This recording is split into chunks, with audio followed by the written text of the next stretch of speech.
Good afternoon, everyone. Good afternoon, and thank you for coming. I'd like to welcome you to this discussion on green journalism, environmental reporting in developing countries. My name is Shannon McGuire, and I'm the project coordinator with SEMA, and I'm standing in for Marguerite Sullivan, who's traveling and isn't able to be here today. The Center, which is a NET initiative, aims to strengthen the support, raise the visibility, and improve the effectiveness of media assistance worldwide. The Center does this by building networks, conducting research, and highlighting the indispensable role that independent media play in developing sustainable democracies around the world.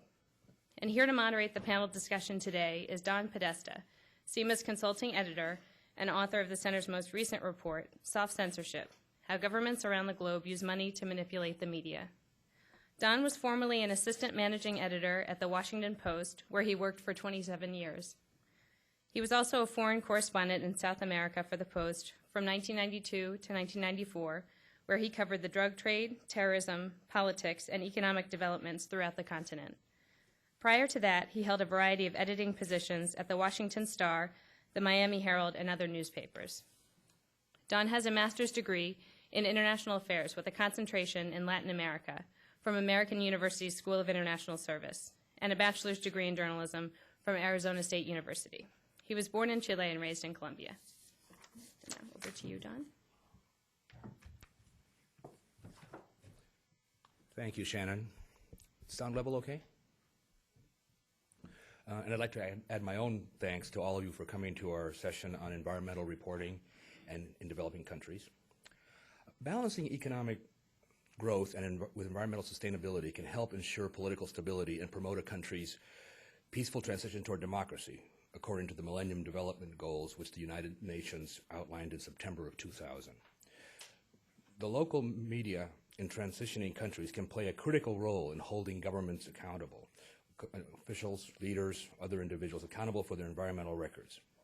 By providing accurate, high-quality environmental reporting and engaging the public in policy dialogue, independent media can also help citizens protect their own environmental interests, including improved access to clean and affordable water and energy. Moreover, environmental reporting is an area in which those in the media development community can sometimes find a way to work in authoritarian countries, which often restrict media assistance from international groups. Here to describe how environmental journalism intersects with political stability and democratic governance is a panel of distinguished speakers from journalism, media assistance organizations, and academia. I'll introduce the panel as a whole, then each panelist will speak for about 10 minutes, after which we will have what I hope will be a lively discussion among the panelists and you in the audience. Please join me in welcoming our four speakers, beginning on my immediate left with Sanjeev Chatterjee. Sanjeev Chatterjee is a documentary filmmaker and professor at the School of Communication at the University of Miami. During his college years in the 1980s, Sanjeev abandoned his dreams of joining the commercial Bollywood cinema in India to become a documentary filmmaker, initially focusing on rural India. Chatterjee's work has been seen on national television in India, National Geographic, PBS, and the History Channel. His films are about global topics that include diaspora communities, peacekeeping, and the environment. His awards include the King Award from the Broadcast Education Association's Media Arts Festival, as well as other awards from the Film South Asia Festival, Vermont International Film Festival, and the Silver State Documentary Film Festival. His latest work, One Water, about the global water crisis, has collected top awards at international film festivals. Next is John Sawyer, the founding director of the Pulitzer Center in Crisis Reporting, a nonprofit organization that funds independent reporting with the intent of raising the standard of media coverage and engaging the broadest possible public in global affairs. In its first 3 years, the center has funded more than 80 reporting projects in 40 countries, partnering with major newspapers, magazines, and broadcast outlets. The center's Water Wars project offers original reporting from East Africa and a terrific web portal that you should look at. John was previously the Washington bureau chief for the St. Louis Post-Dispatch, for which he also reported from 60 countries around the world. Rob Taylor is director of science and environmental programs for the International Center for Journalists, which trains and helps journalists to do better and more in-depth reporting in countries all over the world. In the past 8 years, Rob has directed and run environmental journalism training programs in Latin America, Africa, Eastern Europe, and Asia. He has set up and conducted environmental journalism competitions in Mexico, Belize, and the Caucasus region. He also has run a series of workshops with the U.S. National Institutes of Health to educate medical journalists in Latin America. Taylor worked as a reporter for 3 decades for the Wall Street Journal, the Philadelphia Bulletin, and the Seattle Post-Intelligencer. Oren Murphy is the regional manager for Internews in Southeast Asia, based in Bangkok. He oversees Internews programming in Thailand, Vietnam, Cambodia, Indonesia, and other countries in the region, including the Earth Journalism Network, which works to improve the capacity of local media to report on climate change and other environmental challenges such as urban planning, water management, and deforestation. Oren has spent 9 years working in the region on media conflict mitigation and development. He has worked on some of the region's biggest emergencies, such as the post-tsunami Indonesian situation, and on efforts to engage and build an indigenous media and information network for the Burmese people. So let's hear from Sanjeev first. Sanjeev, the floor is yours.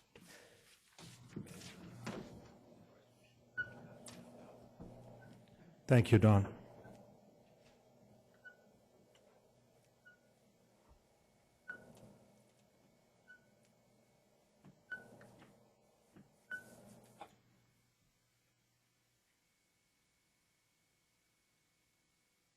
In the 10 minutes or so that I have, I thought that I would just share part of what we are involved with at the University of Miami, specifically at the Knight Center for International Media, which I have the privilege of heading at this point. The Knight Center for International Media was inaugurated in February of 2007, exactly 2 years from ago. And we were charged with finding ways to have news and information about global issues that face humanity cross borders, finding the best practices and the best ways in which we can cross borders with news and information about large issues. At that time, we were working with a project on water, a feature-length documentary film. And since then, we have produced 4 versions of this film, one short non-verbal version that goes and can be shown in any context. We are usually using that version of the film to generate dialogue and generate conversations about the topic in communities around the world. There's a concert version that is mostly used for fundraising and is driven by music. There's a feature version that's been doing the rounds of festivals and theaters, and we've just finalized a deal for a worldwide television version that's voiced over by a celebrity voice, so on and so forth. So various versions. The idea initially was that the films would serve as a jumping off point to engage journalists and media makers across the world to create further media about the topic of water. That was the model that we were using, and we were calling the project an anchor project, the anchor project on water. Our anchor projects, we are pretty much at a stage where we have unveiled the anchor project on water. And I'll share with you the website in a second and a little bit more about the film. And we've just started another project that is to focus on world cities over the next 5 years. The idea is a slightly different with the cities project. We find ourselves now staffed with some extra expertise in the field of new media training and new media in the form of our Knight Chair in Visual Journalism, who is Rich Beckman, who came to us from the University of North Carolina, Chapel Hill, and Joe Treaster, who joined us as the Knight Chair for Cross-Cultural Communication. He left his job at the New York Times to join us. So now there are more people who can take charge of various parts of these anchor projects. The water project model is somewhat like this, that we have these various ways of taking, I'm sorry, this is going by itself, taking one product and reaching diverse audiences. And central to these anchor projects are partnerships with various organizations that think similarly, are already doing work, similar work, and we can partner with them in terms of outreach. And there are several examples that we can talk about during the question answer session, perhaps. Our idea is that we are broadly informed by the Millennium Development Goals, and we want to report on the progress of those goals. And this diagram shows a little bit about how we want to address these issues over the next something is technology. We want to address these issues. From the point of view of the center itself, we see ourselves as a center that's based in Miami, and most of our media is going to progressively come out of the city of Miami that we produce. And we are trying the next model to partner with 100 universities across the globe to work with them towards creating media from where they are, from the classrooms, with the future generation of journalists that come to these journalism schools. The way we are doing it is by offering 7 to 10-day multimedia workshops regionally. We will offer the first multimedia workshop in Hong Kong in April for 20 universities to participate in. We will cover the cost for faculty members to come to this workshop, but in exchange, they will make a commitment of generating content about the cities that they come from, where their institutions are. We believe that if successful, this will become a system for generating content for going forward on the issues that we aim to address in the future. I just want to share with you a little bit of the various kinds of websites that are helping us with our work. This website, of course, is the film website. It's onewaterthemovie.org, shares information about the film, but really comes from a portal that gives a clearer sense of the various activities that are associated with the One Water project, and that site is onewater.org. Sorry.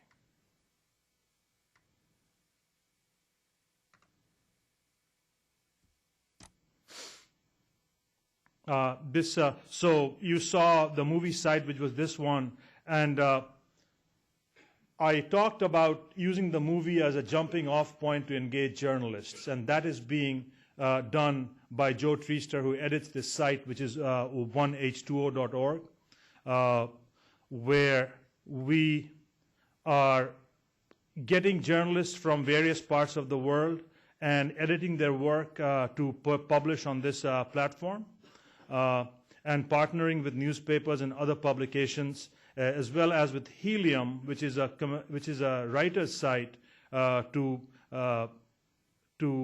have some participation from citizen journalists. So we have a contest every month on Helium that people write to, and the top stories through an API are fed to our site.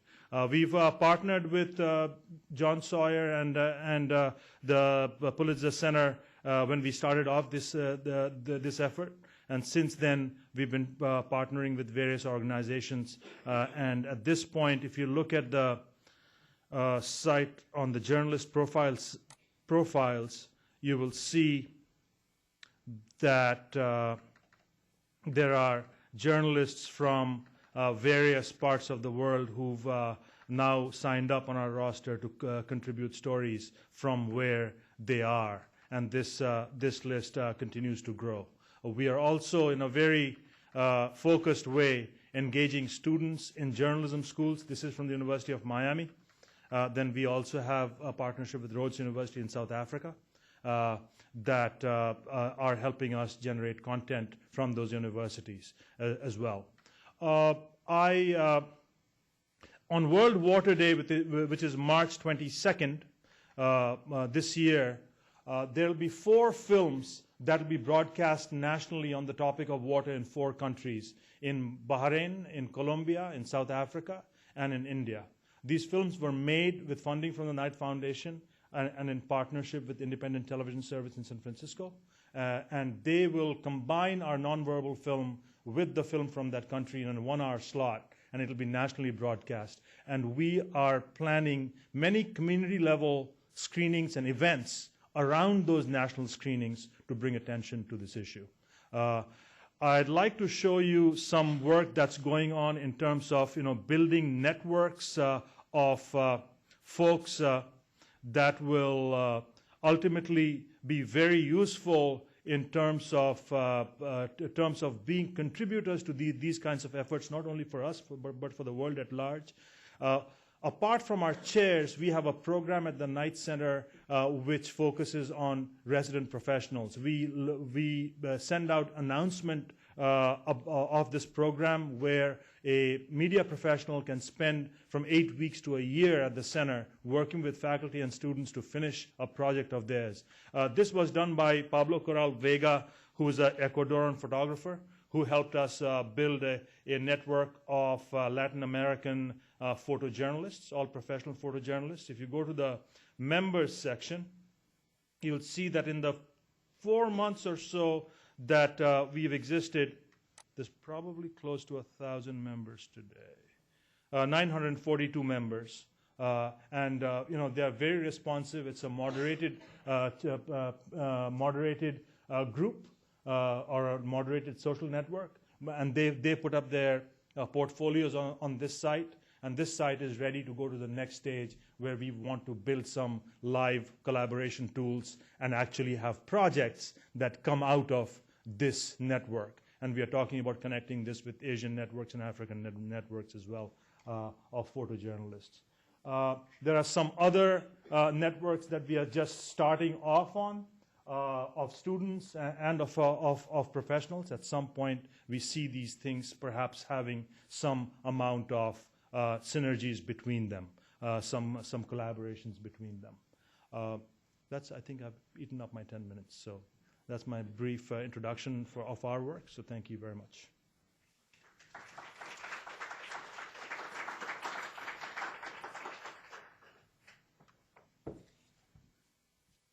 Back to the desktop, if we can find it. Let's see. Let's close that. Here we are. Okay, thanks. This come up. Bear with me one moment.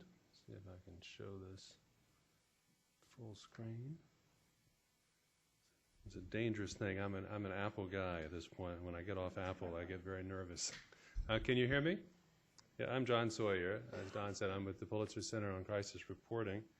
Our slice of this presentation today, I think, is about how to get these issues, environmental reporting in developing countries, how to get them into the American media, and that's one of the very close to home for what we do at the Pulitzer Center. And we say here these are sort of attributes of the Pulitzer Center, and I was thinking as we were doing the introductions about the collaborative part of this. This is very much core to us, and just thinking about the people here, we've already, in the 3 years that we've been in existence, we've collaborated with everybody else, every other group on this panel. With NED, we worked on a project on human rights abuses in Ethiopia a couple of years ago that really was central to our reporting on that. As Sanjeev said, we collaborated on the water reporting with the Knight Center at the University of Miami. With ICFJ, we've co-sponsored a fellowship program for journalists over the last 3 years. And Internews was very helpful to us also on the water project, and in working with Ernest Waititu, the journalist that was part of our reporting team on the Water Wars project. What I want to do is just walk very quickly through how our model works. We see ourselves as addressing the twin crises of American journalism today when you think about international global issues.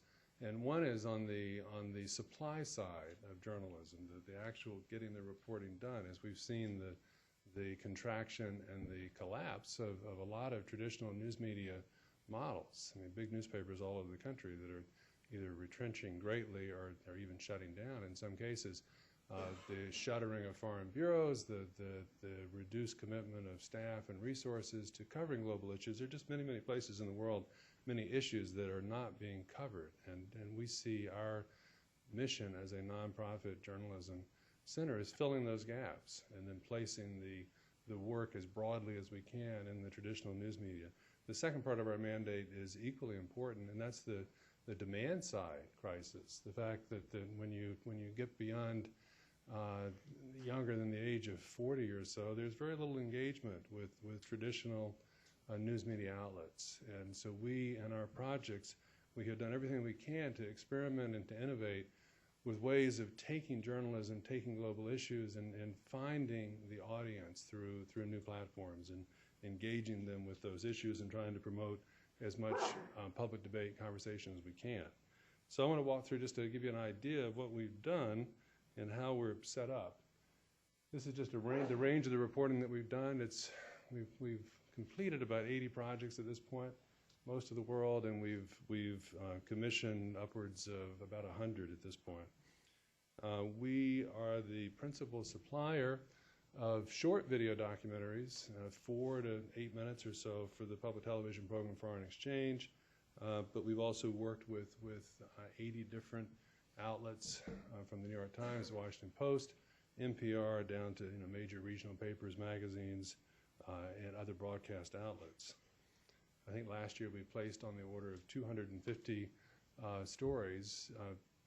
Our project stories were placed in 250 different outlets over the course of the year. On the environment side, these are just a few of the examples of projects that we've done. The Agent Orange piece out of Vietnam, the legacy of Agent Orange, was a joint project with the New York Times. We sent a videographer and a reporter.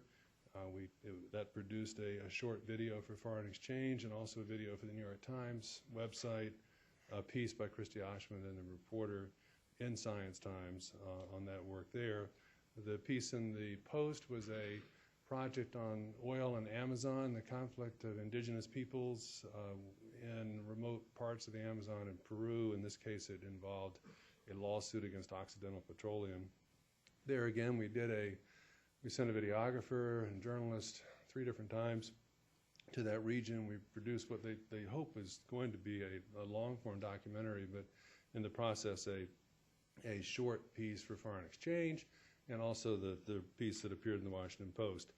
An example of the kind of cross-marketing that we try to do wherever we can is we place the piece in the Post on a Thursday, and then the video appeared on Foreign Exchange that weekend, so we were able to cross-promote between the two. And then the subject closer to today, and the water project that we sponsored in Ethiopia and Kenya last year, that had placements. It was 4 journalists that we sponsored for a period of 4 months in those 2 countries, and they were looking at access, sanitation, climate change, a range of issues.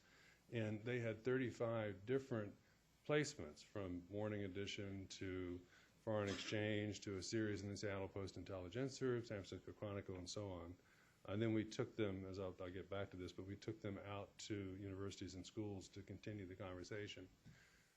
There are, even in these nasty, nasty times for journalism, there are new initiatives in addition to ours and people who are trying new things. World Focus is one that, I don't know if anybody's seen that here, but it's a new Monday through Friday half-hour nightly news program that Channel 13, WNET in New York is sponsoring. They've made an $8 million bet on American public interest in global issues, and they've worked closely with us. This is a project that we sponsored in Eastern Congo. Michael Cavanaugh is the journalist, and we've sent him there 3 different times in the past 12 months for a month each to do this work. He's done pieces for NPR, for Slate, and several video pieces and on-air interviews with World Focus. Frontline World. Frontline is another long-standing PBS show based in Boston and San Francisco, actually Berkeley. And we worked with Frontline World, which is the web version of that. This was a Zimbabwe project. They came to us because they had sponsored a Zimbabwean journalist writing anonymously about the wretched conditions in Zimbabwe. They'd run out of funding. We put funding into that, but we also said that if we were going to be part of it, we wanted to have broader distribution. So we took it to the Washington Post, and we said, well, will you take a piece from this journalist, which the Post did back in January, and so we were able to put the interview with her on Frontline World's site and the piece in the Post the same day, and then of course we put it on our site as well. Globalpost is a new startup. It's actually the most amazing of things. It's a for-profit journalism startup in Boston, begun by Charlie Sennett, an old Boston Globe foreign correspondent. Of course, the Globe no longer has foreign correspondents. Charlie and Phil Balboni, who made a bunch of money in New England cable television, set this up as a for-profit venture, it's 50 or so stringers around the world who are paid a little bit of money to give them short stories and stock in this new venture. And the hope is that this will take off and it will become an important source of information, and they'll get enough ads and subscriptions to make it self-sustaining. We are partnering with them. This is a piece we had 2 reporters, a journalist and a photographer in Gaza for the month of the war that we sponsored, and then their pieces appeared in Globalpost as well as in other outlets. This is a project that we did with YouTube, and this was a reporting contest, the first reporting contest that YouTube has sponsored in its short history. And for us, one of the great benefits of our collaboration with Foreign Exchange is the length of these videos from all over the world. We've done 40 or so at this point, and we try to complement them with print stories. And we put them on our YouTube channel. And we've been doing that for a year and a half. And so they're of a length that it's very easy to download to your iPod or to see on your computer. YouTube was watching this, and some of these pieces, there was a piece we did out of our Iraq coverage that was on YouTube, on our YouTube channel with no advertising, and it had 250,000 hits in 5 days, and sort of a demonstration that even on this platform that still is mostly lots of kind of junk, but that there is a market that if you tap into it, you can find a market for serious work. So they came to us and said, we want you to be our journalist partners on this contest. And so we designed this 3-part contest last fall, each stage of the contest had a model video from our work for public television from around the world to try to raise the standard of what the contestants did. YouTube then, when we got to the point of 10 semifinalists, they took over their homepage, promoted these 10 pieces, and so these 10 aspiring journalists, half of them journalism students, graduate school for the most part, they had 3 million plus hits for the work that they're doing. And the grand prize in this, which was, as you'll see at the top, was sponsored by Sony and Intel. So we had kind of sweat equity in this, and we put our videos, our material up there. We designed the contest, but they actually paid us for our work, and then they covered the cost, they and YouTube. But the grand prize winner will do an international reporting project with us. On the outreach side, we take the work that we do to as many universities and schools around the country as we can to do after-marketing of this. I mean, we're very much of the belief that one of the failings of traditional news media outlets in the last few decades has been this kind of one-off approach, that you do a project. It certainly was true in my case in many projects that I did, that the paper would let me spend 2 or 3 or 4 months on a project, but the moment it appeared, they'd say, okay, now it's time for you to get back to real work. You're going to cover the Congress or whatever. And so when the moment of your expertise, when they should have had us out talking about it, sort of sharing that expertise, we didn't do it. So we've done a lot of these events where we take either one reporter, one project, or a group of them, as we did on South America. And you'll see in this, we were down with Sanjeev University of Miami on that. We were also out at Berkeley and Washington University and other places. And this is a very important part of what we do. We've recently begun a way to formalize that relationship, and it's also a way to get income for journalists. We started something we call the Campus Consortium, where universities commit $10,000 a year to partner with us to bring our journalists on campus, to have a Pulitzer liaison on campus, and to make them eligible for their students to get travel fellowships with us. And so there are these 7 universities, even in these wretched economic times, that have made a substantial commitment. And we're now in the process of organizing events and taking them out to these campuses. And we hope this will be just the start of a network around the country that will be engaged in these issues, but also help to sustain the work of the correspondents we're working with around the world. Back to the sort of straight environmental work that we're doing. This is a project this year on the human face of climate change. It's a good example of what we're trying to do on this. This is a prototype of the web portal that Dan McCary, who's done a lot of our web work, has developed for us on this. And we've commissioned work from a radio documentary maker in South Africa, Western Europe, India. We've had video work done already for Foreign Exchange in the South Pacific and Bangladesh. We have additional We've just commissioned a photography project on the desertification of China. And so by the middle of the year, sometime this summer, we'll have probably 8 or 9 different reporting projects that we've funded around the world. And all of them will have placements on broadcast and print outlets. But then we combine them on this web portal, which we then take out to universities and make available to anybody online. And we'll have a layer of this will be other resources, other good reporting that's been done so that we can direct people out to, similarly to what Sanjeev's talked about, to projects like his and others who are looking at similar issues. There's this, at the bottom here, you'll see there's a second life element to engage people at that level. And there's also in the middle a YouTube platform-based Share Your Stories where anybody in the world can put up their own takes on this. This is another multiple project, multiple journalist initiative we've taken this year. This is on food security. The first piece was done by Sharon Schmickel and led to is on stem rust, wheat stem rust in Uganda and Kenya, something that threatens wheat all around the world.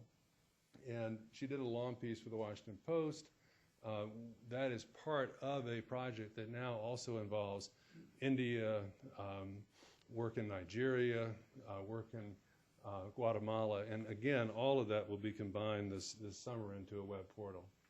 This is the water project that we did and that Don mentioned earlier, and it's at, I won't show you the site now for time, but it's at waterwars.pulitzergateway.org, or you can find it at our site at pulitzercenter.org. By the way, there are brochures in the Pulitzer Center over there with sort of basic information about it if anybody would like. But in this site, we have, at this stage, it's still a pilot project, but we're working with 40 schools in St. Louis, Seattle, Miami, New York, Philadelphia, and Nairobi, and all of them are engaging in the journalism. This is a carousel across the bottom here, and there are 15 stories or so, and as you go through, if you click on any of those, you'll see a piece for Foreign Exchange or for NPR, a newspaper piece, you'll read it or view or listen to the story, and then there are questions posed to the students or anybody engaging it, so it's a way to keep that conversation going. This is a spinning 3D globe that sort of shows all the WWs are where the featured reporting was on Water Wars. The little silhouettes are people who are sharing their own stories to participate in this conversation. So this is very much, we're trying to refine this with each project that we do, but this is very much the model that we're taking to engage as many people as we can. And I want to show, just to finish, there's a 1-minute clip of a piece that we did for Foreign Exchange, where we did an entire show on the water issue, and we used it was an attempt to combine use the web material to share this with the TV audience. If I can make this open up, let me see. I don't know if it's going to work.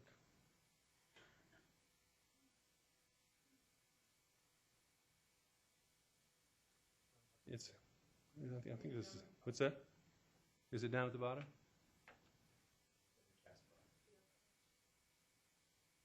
Here we go. Welcome to a special edition of Foreign Exchange. New technology is merging the realms of television and the internet, and we hope that we can make this feature a regular part of our show. Hello everyone, I'm Daljit Dhaliwal. Behind me is an interactive website called Water Wars, which has been launched by our partners at the Pulitzer Center on Crisis Reporting. This week, we are making water, sometimes called the new oil, the focus of our show.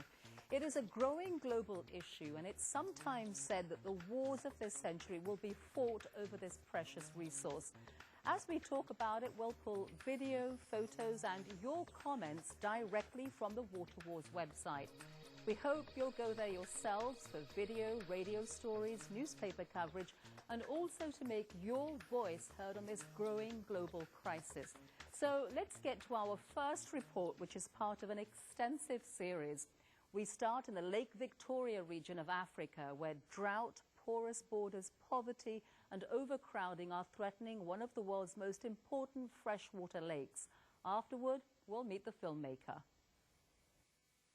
So that 30-minute show woven throughout was you going to the web, so the students from Seattle schools would put a question to the expert who was in the studio as part of the show, and then the expert would respond. And all of that, of course, lives on the web. I just finished by saying that next week is the World Water Forum, the week after next, in Istanbul, and we want very much to keep this site alive and to keep refreshing it with new reporting. So I'll be there. Ernest Waititu, the journalist from Kenya, is going as well. And then afterwards, the week following that, he and I will be in Ethiopia and India, respectively, and adding additional material to this site. Then we'll bring Ernest back to this country and have him speak on college campuses about his experience. So it's all a way to keep something fresh, even though some of this journalism is now a year or so old, but you keep adding to it so that it's a resource people come back to. Thank you very much.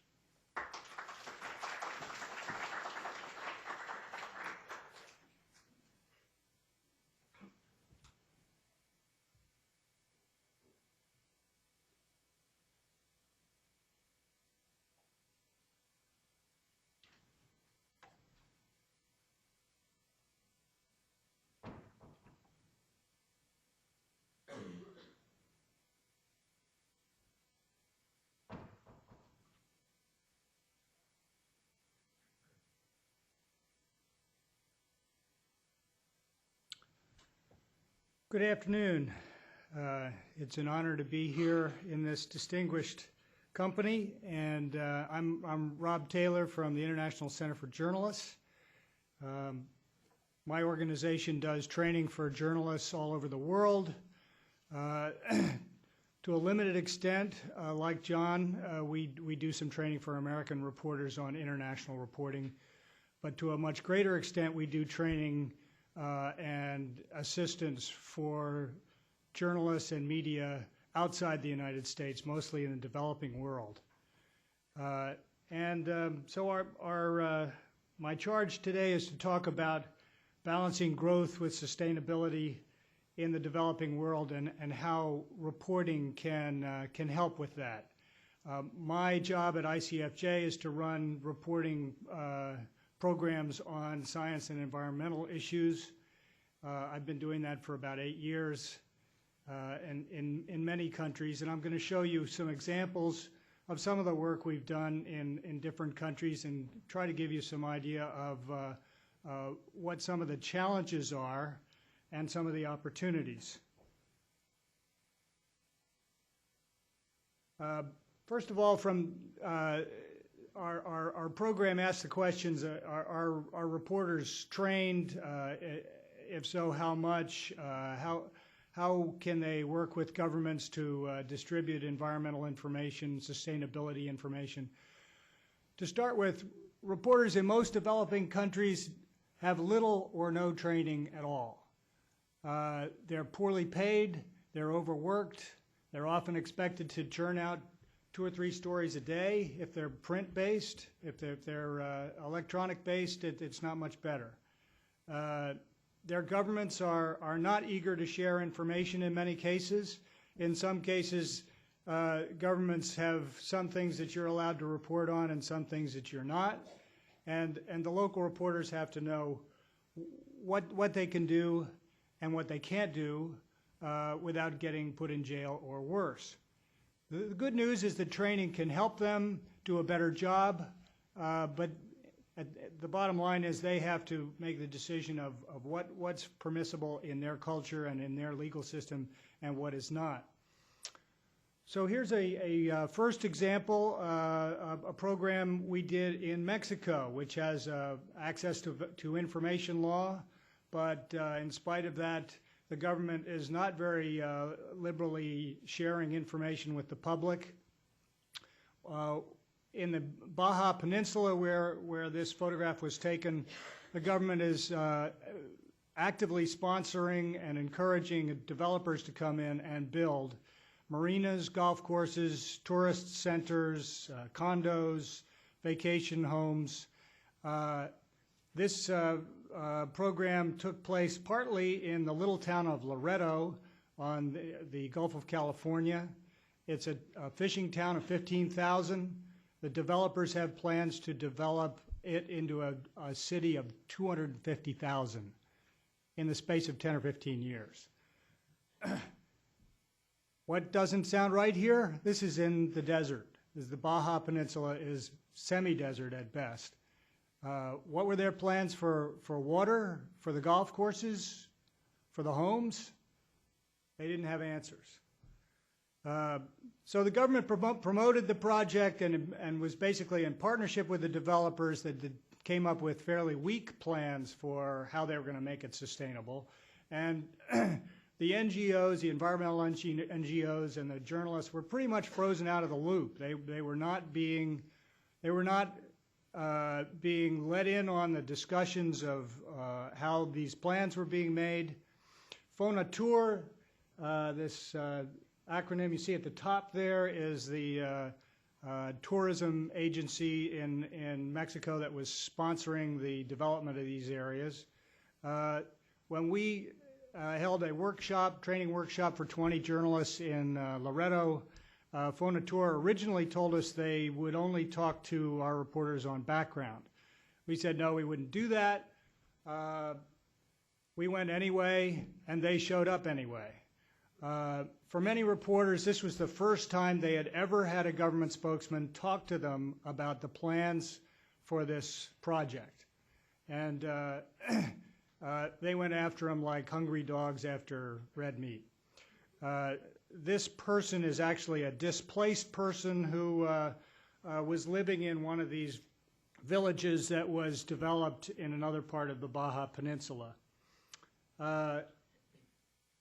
After our workshop, in which the journalists talked to the government, the developers, the NGOs that are critical of the government and the developers, and the local residents, we had a series of stories published and broadcast that were quite critical of the failure to plan for things like adequate fresh water supply. We were fortunate in this case to see almost immediate results. The government reopened negotiations with the environmental NGOs, and those had previously been shut down. And not only were they reopened, but they were reopened in public. Previous discussions had all been private, behind closed doors. Journalists were let in. And the quote you'll see here is, definitely it was the result of the workshop, said Sandra Guido of the NGO. We have a series of techniques that we use in the field to try to help journalists improve their reporting skills, their access to information. We have had training programs on access to information in Mexico and other parts of Latin America, also on the legal rights to freedom of expression in many countries of Latin America. We have fellowships that may last from a few weeks to a year or more, where we'll send an experienced journalist out to work in a developing country, usually with a partner organization that is based there, that knows the culture better than we do, knows the laws better than we do, and the partner is crucial. We do mentoring, coaching of local journalists, training of local journalists. Sometimes we bring them here to the United States for training, but more often we send people here to train them because it's a lot cheaper. You can reach a lot more people that way than shipping all of them here. We have competition for prizes. This slide shows the winners of the Biodiversity Reporting Award in Mexico. We co-sponsor some of these awards and provide judges for awards that Conservation International hands out to journalists from many Latin American countries and some outside of Latin America. And we actually sponsor these awards in a few places, the Gulf of California being one, Belize, the Caucasus region. We also are developing online courses with the assistance of one of John's web stars, Dan McCary. And We have helped local journalists found associations. This is the Association of Mexican Environmental Journalists, REMPA. It was founded at an ICFJ workshop in Mexico City in 2004. We've helped it keep going since then, but it's taken a lot of work, and we've had to continually raise new money for it and help them set up their conferences and their activities. Last year they had a series of workshops and press conferences on community forestry, which is a growing new model for sustainable forest management in Mexico. And we've worked with these associations in several countries. It's always a struggle because in many of these countries they have no history of funding these kinds of organizations and little experience. The journalists have very little experience with networking and organizing meetings and all the kind of nitty-gritty work that's required to keep an association working. To move on to a different region, this is a photograph taken in Tbilisi, Georgia.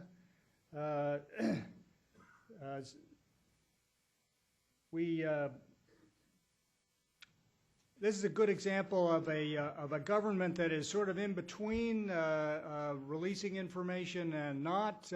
Some of the governments in the region put you in jail if you start printing or publishing or broadcasting things that they don't like. In Georgia, it's a lot freer than most of the countries of the Caucasus. ICFJ sponsored this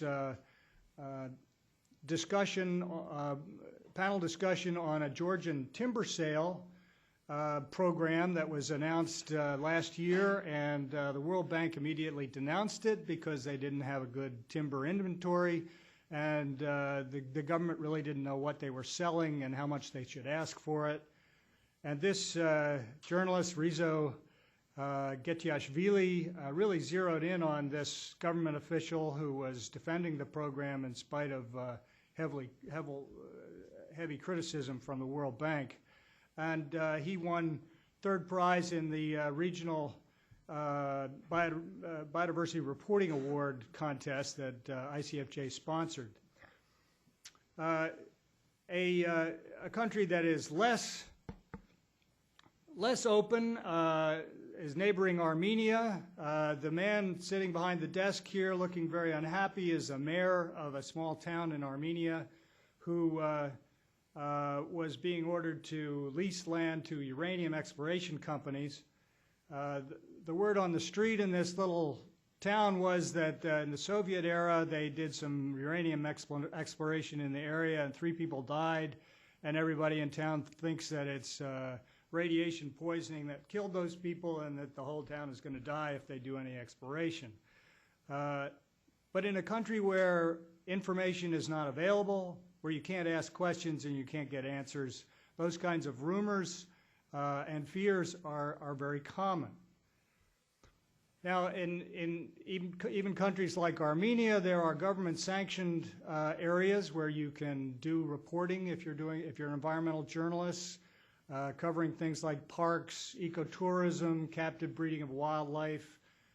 This is an Armenian guy who's actually doing captive breeding of a goat a bezoar goat in the Republic of Georgia. More risky are reports on pollution, on corruption, such as the minister in Armenia who has reported to be the owner of a house on Lake Savan that is below the water line that Lake Savan is supposed to be maintained at.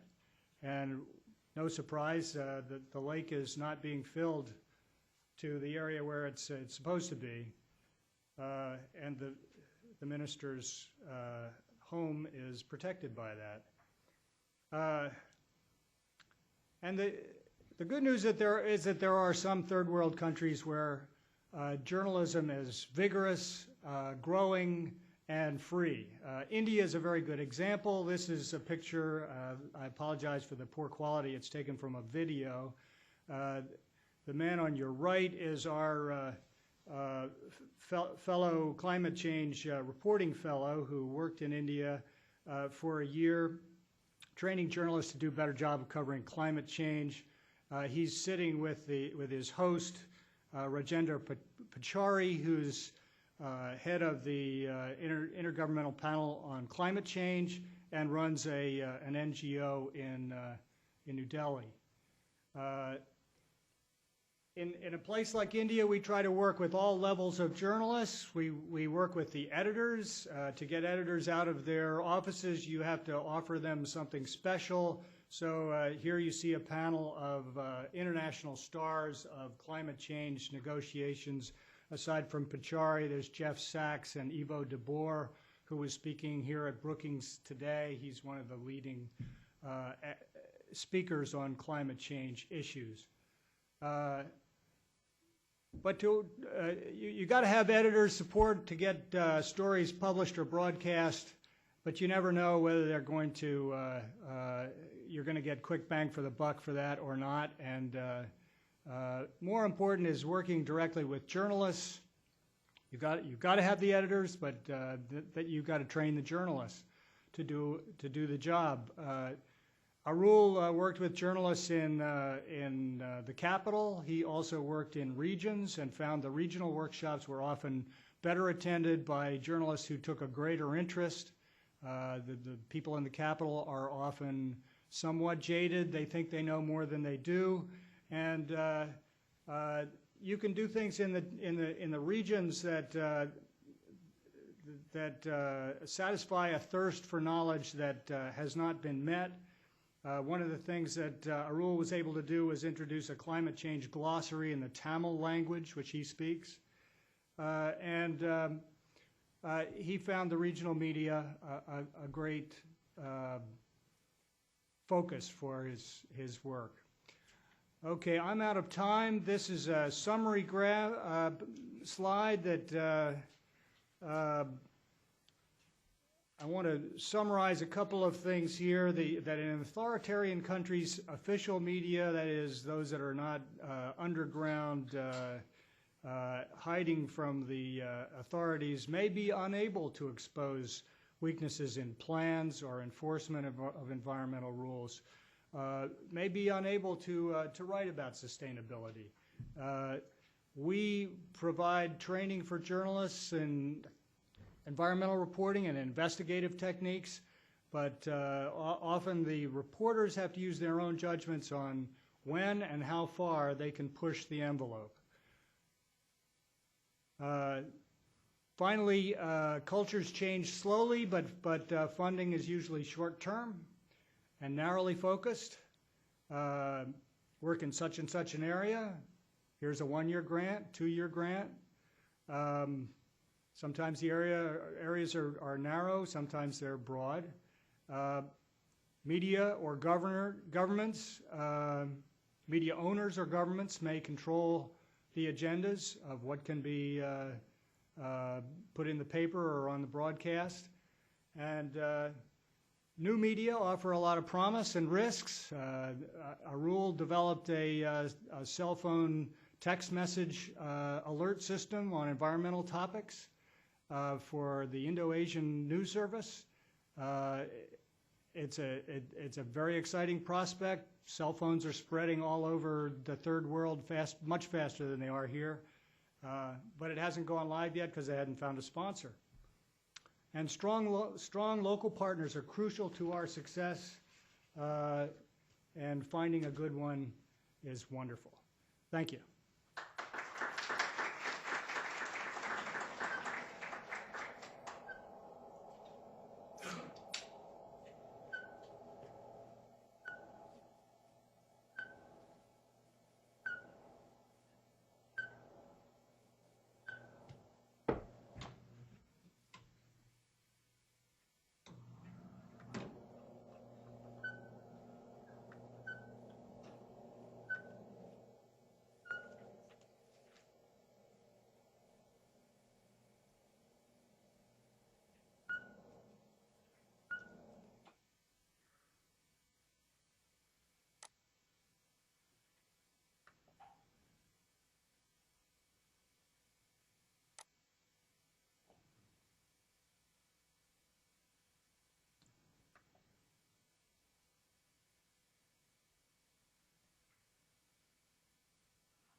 Hi, my name is Oren Murphy, and I'm the regional manager for Internews, based in Southeast Asia, based in Bangkok. I'm actually speaking on behalf of my colleague, James Fond, who manages our Earth Journalism Network, but was not able to be here today. Internews has a very similar mandate to ICJ and many other organizations. And actually, Rob has stolen a little bit of my thunder by talking about many of the same points that I was going to talk about, so I'll try to be brief on that and not be too redundant. We manage an environmental journalism network based out of Chiang Mai. It's dedicated to building the capacity of local journalists to report on the environment and climate change around the region. Although we're based in Thailand, it's actually a global initiative, so we bring reporters from all over the world and train them on how to report on climate change as well as environment. We found, although we started initially focusing a lot on just reporting on biodiversity, on things like illegal deforestation as part of other initiatives, we quickly found that climate change is one of the most pressing problems for reporters to cover in the developing world, and that it was something that was being largely neglected. There's a huge gap we have found, an information gap between the people who are most likely to suffer from the impact of climate change and their access to information. So as part of our Earth Journalism Network, we spent a lot of time trying to build the capacities of reporters internationally to report on climate change in local languages and encourage dialogue within their societies, and also to get their government on board discussing this as these various climate summits emerge. This is actually a website that we've done in partnership with a couple of other organizations, including PANOS and the International Institute for Environment and Development. One of our big initiatives in the past couple of years has been to bring journalists from the developing world to the various climate summits that have happened in Bali, the most recent one in Poland, and we're going to be bringing about 50 more journalists to Copenhagen happening later this year. Our goal here is actually to get the journalists to sort of see things as they're happening so that the dialogue does not take place outside of national media. In Bali, both in Bali and in Poznan, we brought about 40 journalists each to the conference. We provided training for them to give them the scientific background on what's going on. We mentored them as they did stories, and then they began to contribute stories both to this website, but then also to report back to their national media outlets. This was very important because even in Indonesia, many journalists didn't even really know what the Bali conference was about. We have some material over here that describes it, some of what we've been doing, but there were reporters in Indonesia who were reporting on how climate change was the result of too many glass buildings. That was the greenhouse effect. So there was clear needs even within the country where that was hosting the summit for more information on that.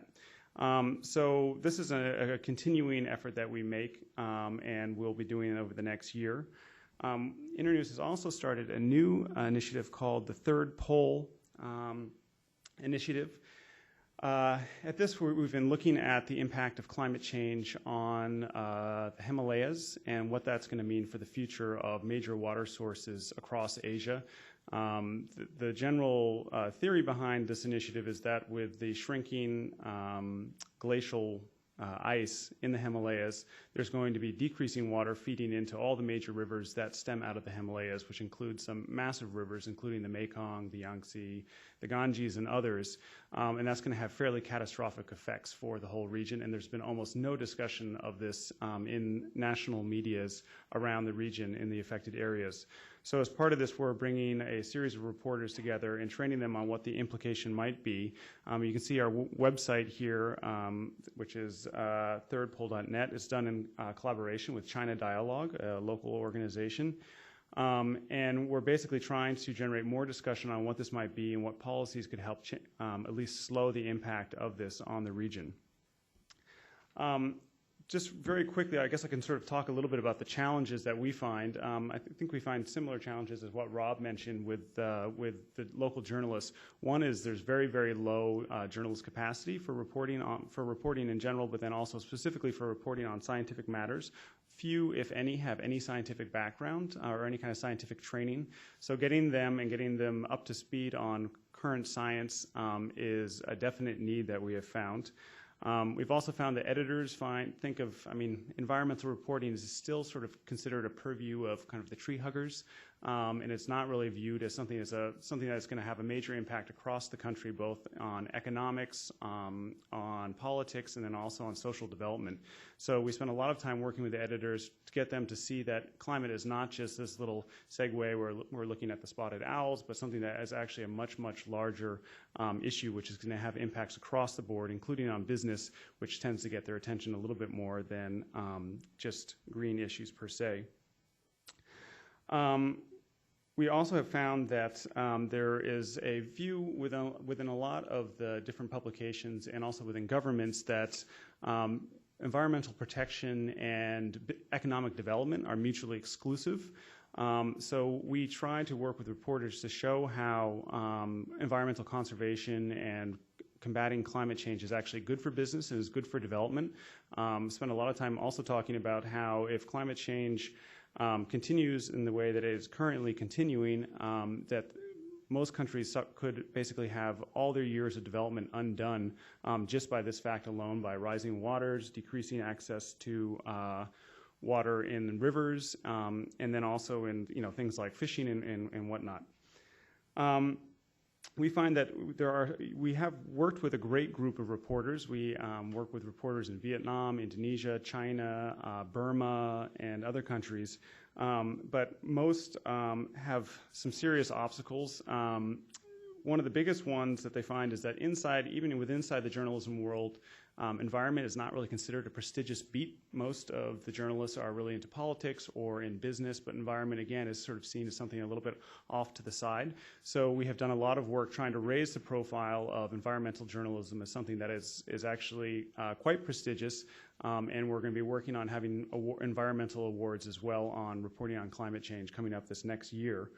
The other major obstacles that they find is when you start looking at some things like environmental degradation, you often run into government plans for development. They face a lot of pressure from their editors, and also their editors get pressure from the government and from businessmen not to report on business practices which are not sympathetic towards the environment. So. Yes, so we have to work to overcome both of those challenges. The journalists, there's a huge range of needs that the journalists have. One of the most basic needs is they just need more resources. They need more time to be able to investigate stories. It takes a lot of time, and as Rob pointed out, for print media, they're often required to do 2 or 3 stories a day. So we work to provide resources so they can actually have the money and the time to go do the sort of investigative journalism that's needed. They need a lot of training since the science is constantly changing. Even within the Western media, I think we've seen a real evolution of reporting on climate change and on science over the past decade. And the same need is there for reporters in developing countries to keep up to date with the newest science. They need money for travel grants to be able to go out and really explore these things outside of capital cities where a lot of the big stories are happening. And then they also need support in the form of building peer-to-peer networks and peer-to-peer training. We have recently formed a network, an environmental journalist network in Indonesia called the Society for Indonesian Environmental Journalists. And they're going to be working on linking up journalists from around Indonesia, including from Sumatra, from Sulawesi, from Java, and other Kalimantan and other provinces, so that they can start sharing stories, sharing resources, and also developing training materials that will be posted online, so that there is a little bit of a cohesion amongst environmental journalists and they can learn from each other and not just from foreign assistants. I might actually just end a little bit early because, again, a lot of my points were covered early, and I think I want to provide a little bit of time for the question and answer period. We have a lot of materials over here as well if people would like to learn more about that, and I'd be happy to share anything else.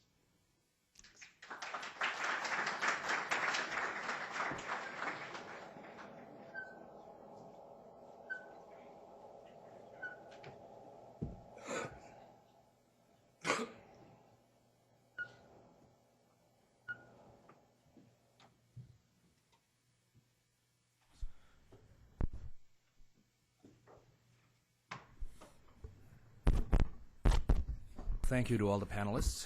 This is the time when we go to questions from the audience. I think I will, however, exercise my moderator's privilege to ask the first question. I have a question for John. I was, as a recovering over 40 journalist, I was struck by your comment about the demand side and trying to reach the under 40 set on new platforms, and I noted your YouTube example, which was quite engaging. Have you been able to measure the success of that?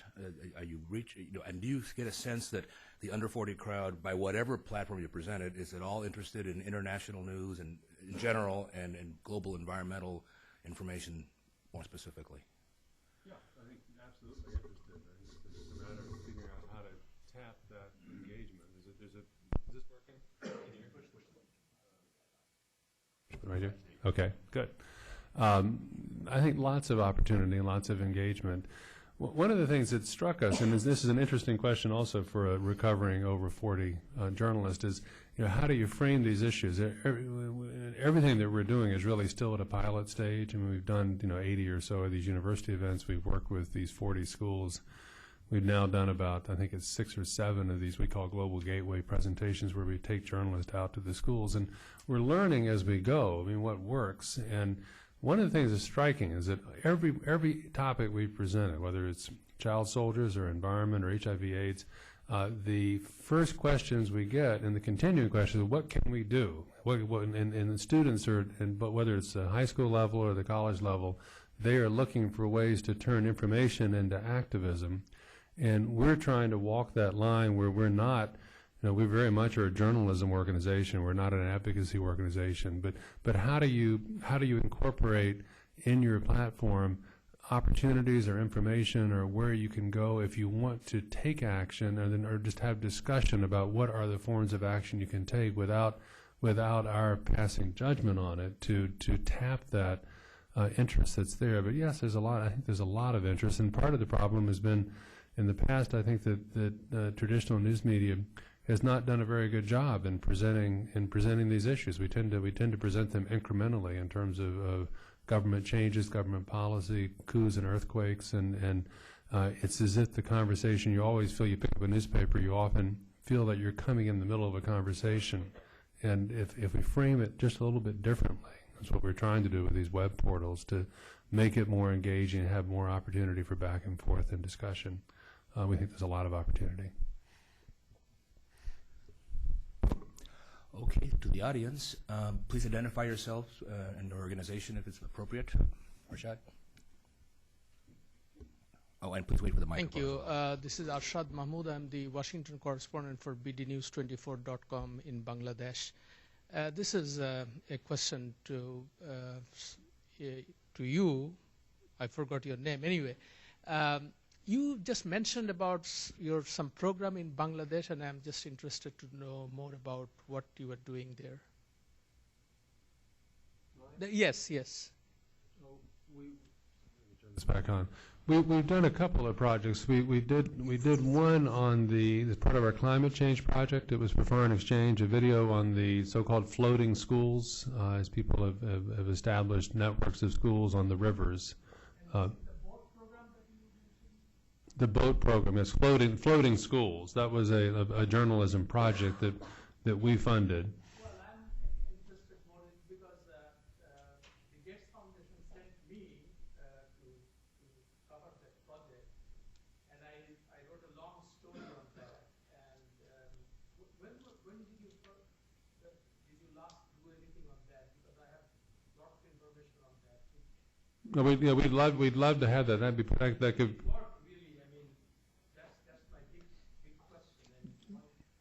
You say did it work? It did not work. Well, we should be in touch, because that's something that should be part of this site. The climate change portal is in development, so we'll have all of this journalism and discussion around it by this summer. But that actual piece is already up on our site, because that was broadcast on Foreign Exchange, I think maybe 2 months ago. So it's up. You'll see it on our site. Okay, I'll see. Thank you.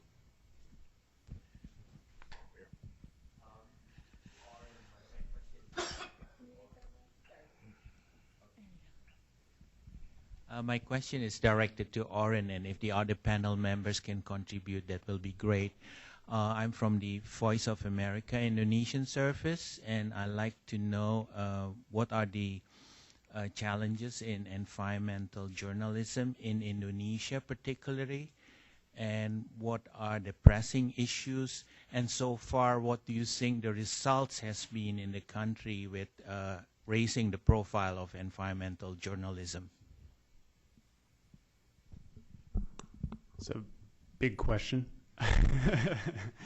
Well, we found, I mean, Indonesia has a variety of challenges just on the environmental front, obviously. I mean, the forest fires that created smog across the region a few years ago have been a big challenge, and the fact that Indonesia is one of the biggest contributors to greenhouse gases because of the forest fires as they clear land for palm oil plantations.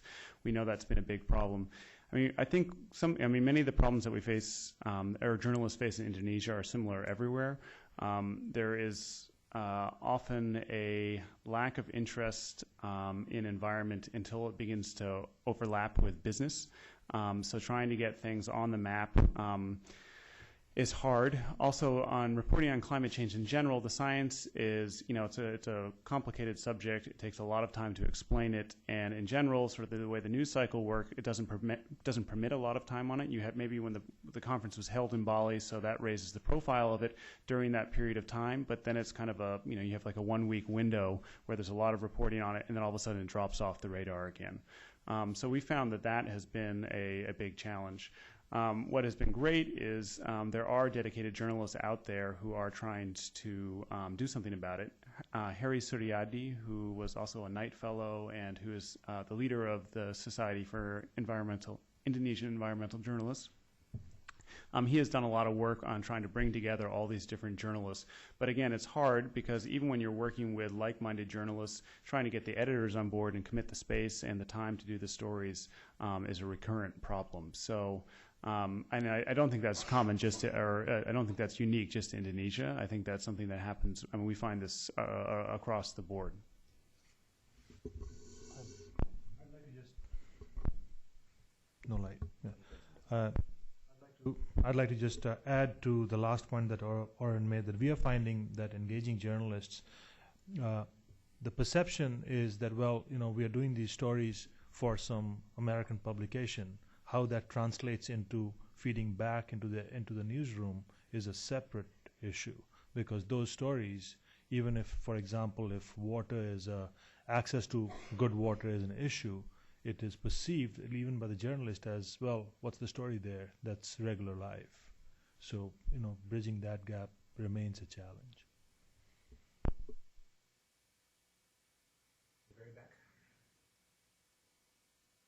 This is sort of a follow-up. What is the local interest in environmental stories? I mean, have you done polling on how local populations feel about the issues? Is it a top priority in Southeast Asia? If only we had the money for polling. There's nothing we would love to do more is to actually be able to gauge it more than just on a hunch. I think the interest varies widely, and it often depends on how it's reported on. Again, one of the things that we have worked a lot on is looking at how climate change and environmental stories overlap with development, economics, and business. There's huge overlap, and often the stories aren't covered that way. So we do a lot of work on showing the impact of environment and climate change on business and on development. I think that has helped make it more newsworthy, and people are paying a little bit more attention. But I also just think globally the issue of climate change has just it has a lot more international attention in the past decade, I would say, than it ever had before. So there is increasing interest, albeit sort of nominal. But still, knowledge about it at a local level across the region is still very, very low. I think in China, it's also since the Chinese are beginning to see the actual true economic cost of ignoring environment for the past decade as they've gone through growth. Even within the Chinese government, I think there's more interest in looking at having growth matched with some kind of environmental sustainability so that they don't have runaway costs in the form of healthcare and pollution and cleaning up all those messes. So we do notice in some countries they're definitely taking a much more active interest. In other countries, I mean, Laos, I would say it's probably not as big an issue. Burma, kind of hard to get the Burmese government to be that interested in it, and local reporting is fairly low. So it varies country to country.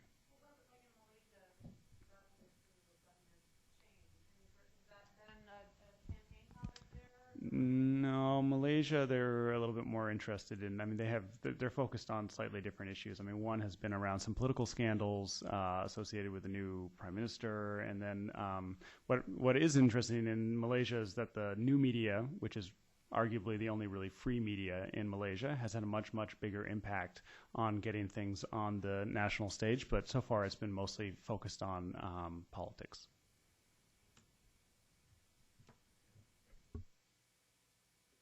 Mr. Sawyer and Mr. Murphy. Mr. Sawyer, on the early slide of a map where your projects are operating, there's one flag or one pin in Canada, northwest Canada. The rest of them are in third world, so-called. And for Mr. Murphy, tell us something about how you operate in Burma, being, after all, an American outfit.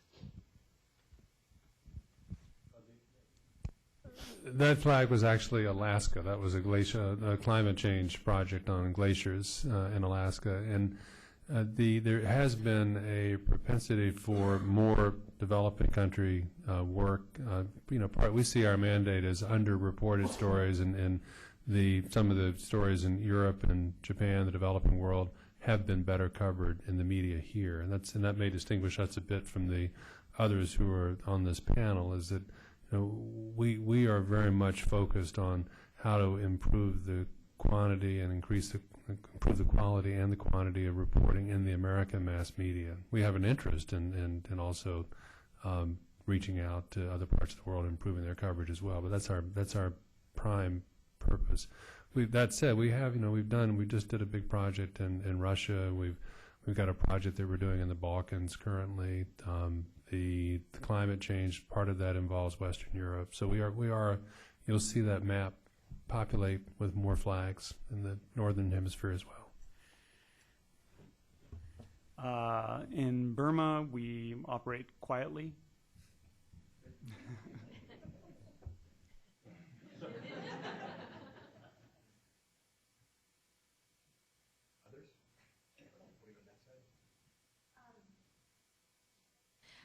There's been mention of the disconnect between the idea that business environment and the environmental awareness are incompatible. And there's also, I know a panelist mentioned how China's starting to come around to this idea that you need to take care of the environment, and that'll actually assist business development and economic development.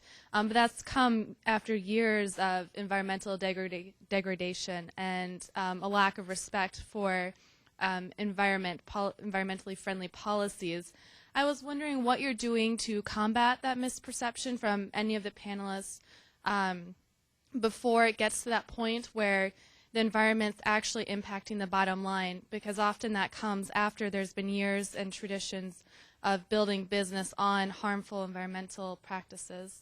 And maybe if you could also mention the impact and the role of local journalists versus journalists perhaps that you sponsor, such as American journalists that you send over there.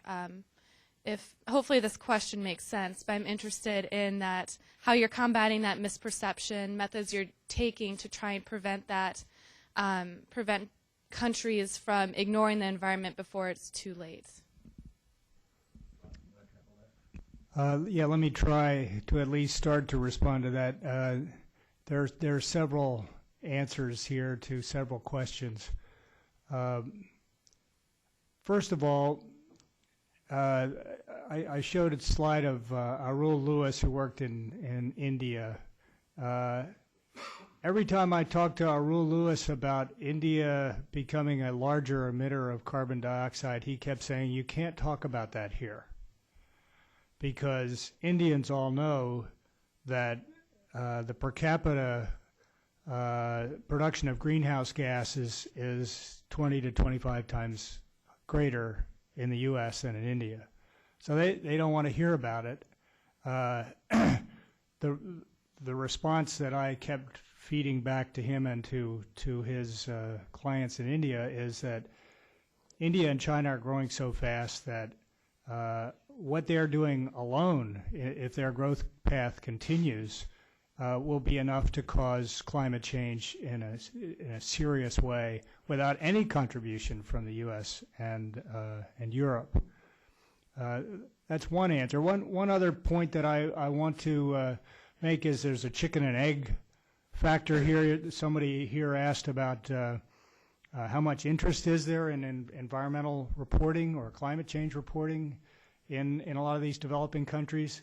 Well, in most of them it's pretty low, and in part that's because they don't know much. And until you can inform them on how degradation of their environment or climate change or both affects their lives, there's no interest in the story. So you've got to make that connection. That's crucial to effective journalism in these countries. Excuse me, let me let somebody else respond.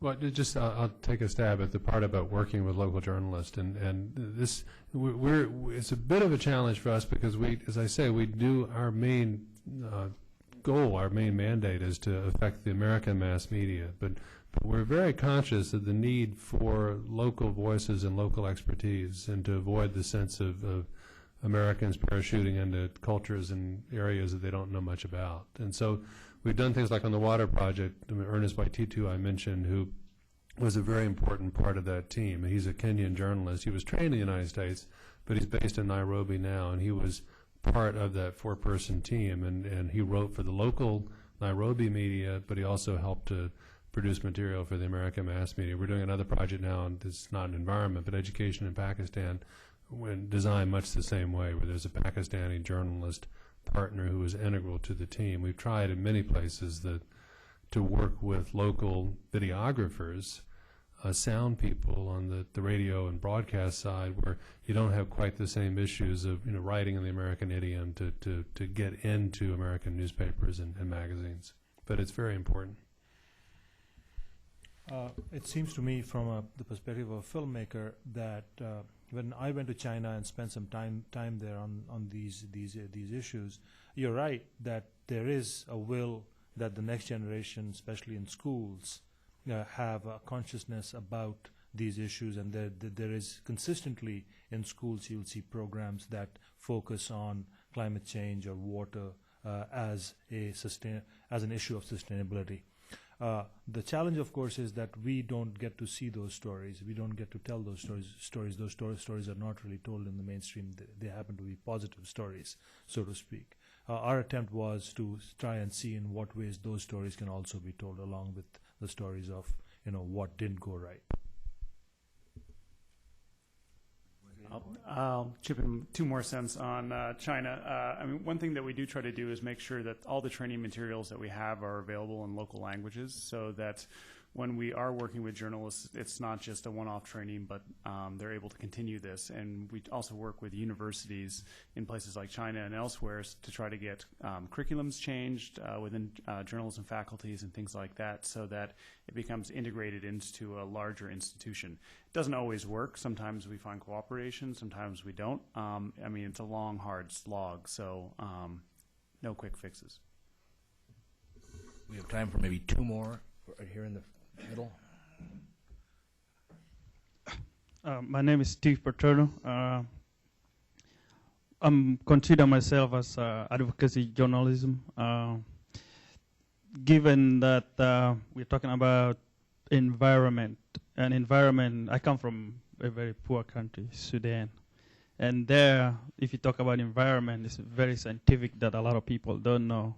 So to my belief, the best way you can deal with it is you have to be an advocate. You have to be advocating it instead of just being a journalist, because it will not help with the issue. You need to tell people. You have to take side and make sure that people understand what's going on, as opposed to just being a reporter. And another thing I'm looking at, how can you really separate it from the other things like business and environment and politics? I don't understand you can separate it especially from countries that are very undemocratic and corruption and all these things. They're all connected. So you cannot just say this environmental reporting and things like that is connected to the politics, to business, and everything like that. Well, we've actually done half a dozen projects in Sudan. We've probably done more projects in Sudan than any other country. It's the first place I had done work in Sudan, and I did a project on Darfur when we first started the Pulitzer Center. And since then, we've done projects on the Beja conflict in the eastern part of the country, 2 projects on southern Sudan and development challenges there, and a project on northern Sudan and the plight of many Arab Sudanese who are as marginalized in some ways as in Darfur and in the Beja regions. I don't think that there is when I say that we don't take an advocacy role, we're not an advocacy organization, but any journalism is subjective by nature. I mean, you go out and you follow the story and you reach conclusions. And if you look at the pieces that we've done on Sudan, almost every one of them comes to a conclusion. It makes an argument, but it's an argument based on the reporting. And the test for us is, can you follow the evidence? Do you see the evidence in the story, or is it simply an assertion that's not backed by evidence? And we very much stand for multiple voices, for debate, for discussion. We think that the truth emerges from that. But that's not to say that the journalists that we sponsor and that we help to place their work in the media here, that they don't come to their conclusions or take a position on issues in the countries they're writing about.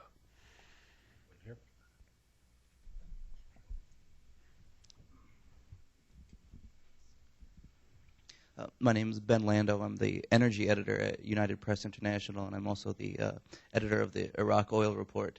And I had questions on how you all address 2 issues that take up a lot of my time, which is one is securing the budget to cover the logistics of and to properly compensate the journalists who provide the content for you, and then also how do you do your fact checking and checking the accuracy of content that's produced in the developing world and from people who are possibly far away from like the editorial headquarters?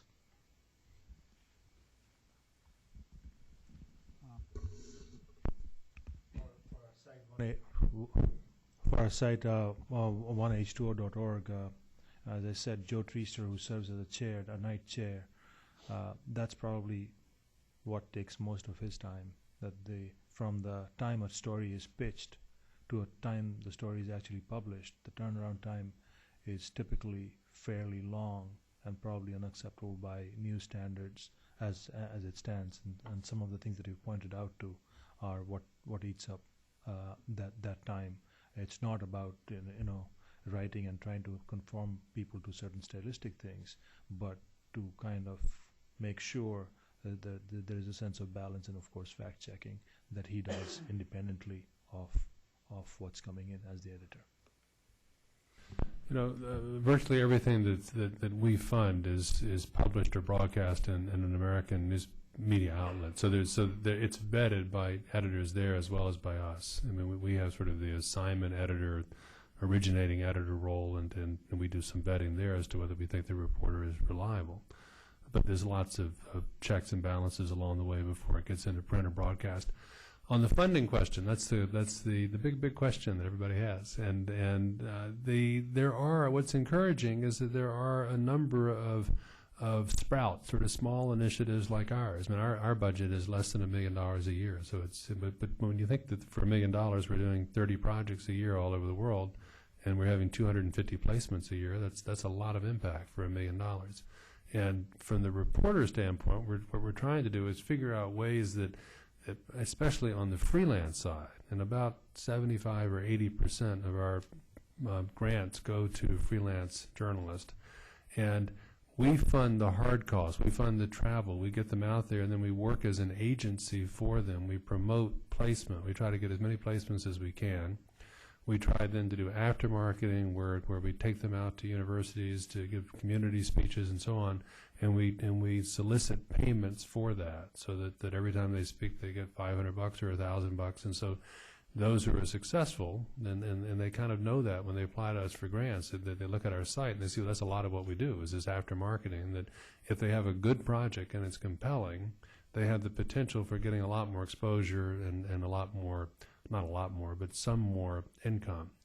But there are, the International Reporting Project, ICFJ, has some fellowships for reporting, the Center for Investigative Reporting, the Fund for Investigative Journalism, Center for Public Integrity. I mean, there are a number of places, Alicia Patterson Fellowship, that where you can get nonprofit support, and then there are initiatives like Globalpost that are experimenting with, can there be a for-profit model that will sustain this work. But there's a general sense that we all know we need to sustain it. We're just trying to figure out what the mechanism is going to be. It's on.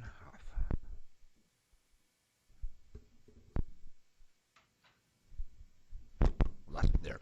I'm sorry to have to bring this to a close. We've run out of time, and there's another event in this room, or we could linger. Please feel free to approach the panelists in the foyer if you want to discuss this some more. It's been a very enlightening panel. Thank you all for coming and for the lively discussion from the floor. Thanks very much to our panelists. Thank you.